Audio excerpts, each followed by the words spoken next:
Well, Treasurer Jim Chalmers is certainly escalating the case to wind back the already legislated Stage 3 tax cuts, even if it becomes a political broken promise. But industry leaders say it should go ahead. They say it will improve work, investment and saving incentives when Australians need to sharpen its productivity performance. Joining me live is the Australian Industry Group CEO, Willox. Ines, great to see you. You might be a bit nervous ahead of this budget, are you?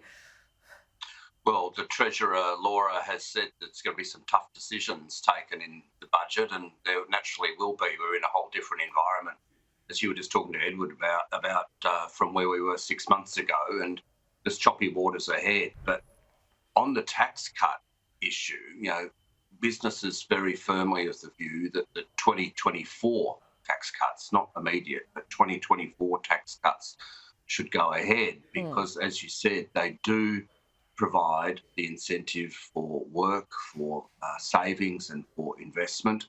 They don't distort the tax system at all. Even after those tax cuts go through, the top 1% of taxpayers are still paying around 17% of the total income tax take.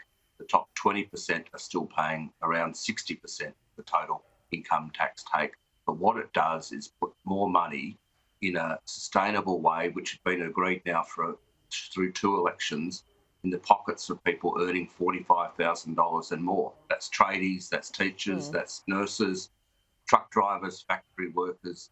Gives them an incentive to work more and to save more and put money in their pocket. And it had been agreed. Don't want to get into the politics of it, but business and households have been planning on this for a long time, and it's important, we think, that they go ahead, because in big part it addresses what's known as bracket creep.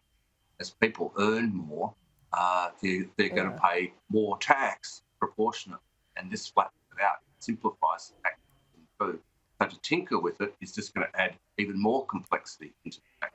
Well, Ines, it's pretty wild where this debate has gone. It's become ideological. This debate has been allowed to run that this is going to benefit the rich. Now, you can cherry pick evidence whichever way you like to support whichever argument you're trying to push.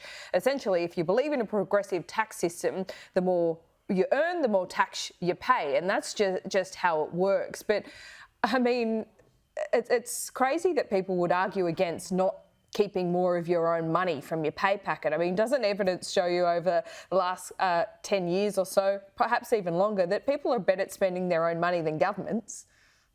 Well, that's one of the key arguments here, Laura. Absolutely. You earn it, you get to keep it. And that should be the way it should be as much as possible. While the government is funding what are big programs, defence, education, health, welfare, NDIS, they're big programs. The way NDIS was set up, it was always going to have escalating costs involved in it. And you would hope that governments, no matter their colour, would be able to plan and prioritise around that. Part of the planning prioritisation here was to have 3 stages of tax cuts. The first 2 aimed fairly and squarely and reasonably at low and middle income earners. And this one is aimed at simplifying the tax system, straightening it out, taking out one bracket of tax at the moment, flattening it out a bit. But those still, on high incomes, are still paying proportionately more, and that's the way it should be. This is not putting, more money into wealthy people's pockets at the cost of low income earners. It's just the way the system works. The more you earn, the more you get back, and that's part of the incentive. People earning $45,000 and above.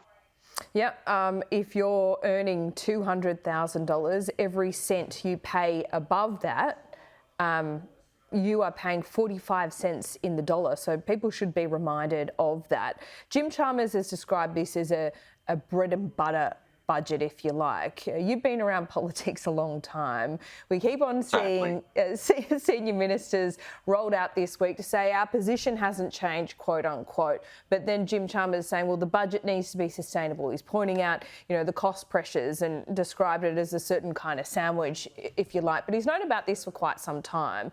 Reading the tea leaves here, reading between the lines, what do you suspect the Treasurer and the Prime Minister will do in this budget? Do you think they're just floating a few balloons? They're perhaps not made up their mind. You're trying to gauge how a few things will go down?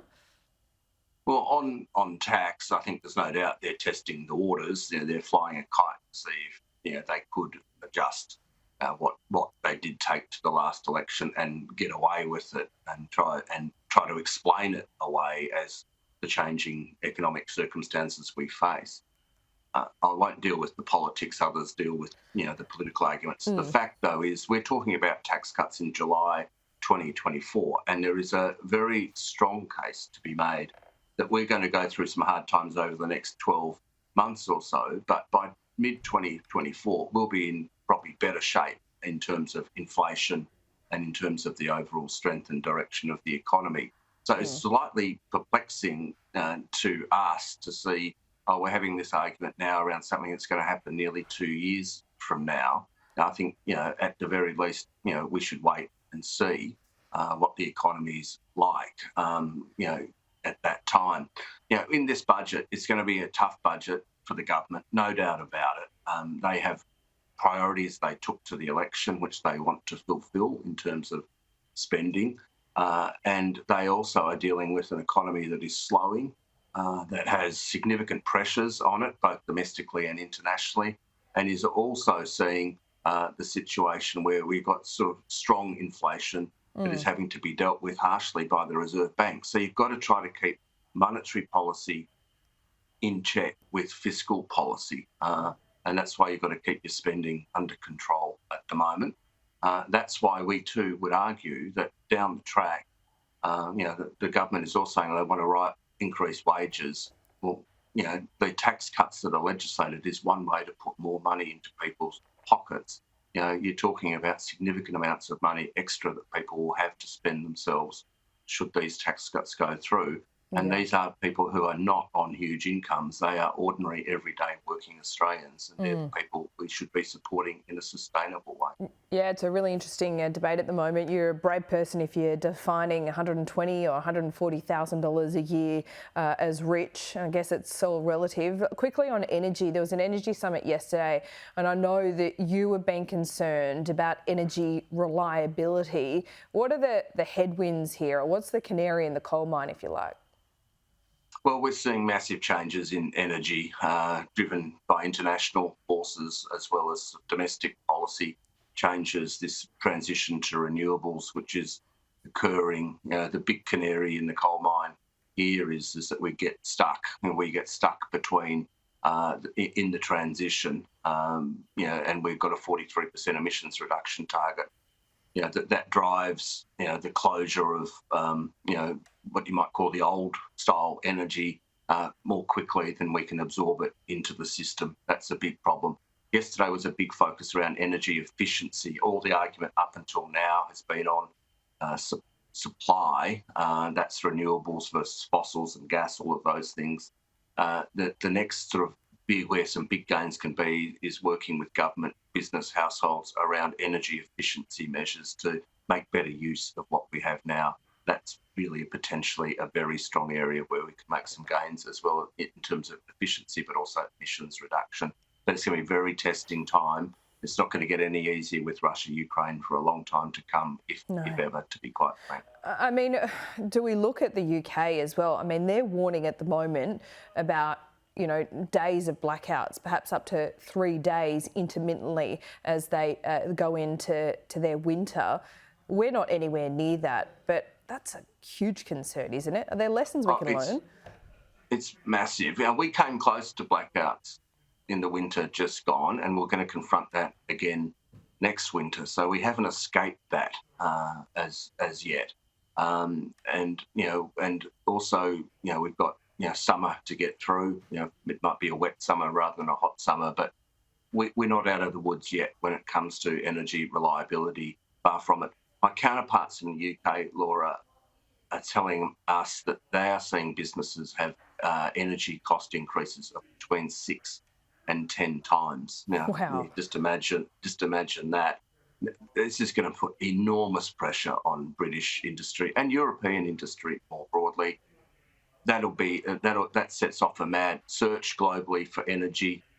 That's where Australia gets caught up in this as well, because prices globally go up and we have to pay for it as well. We hope that it gets nowhere like that in Australia, but certainly in terms of gas, just to give you an example, gas companies using gas are now paying 6 to 8 times more than their historical average in Australia for gas. So we've got to watch out for it, but we'll trail along behind Britain and Europe. But the lessons to learn is that we do make sure we do have reliable energy and we put as much downward pressure on it as possible.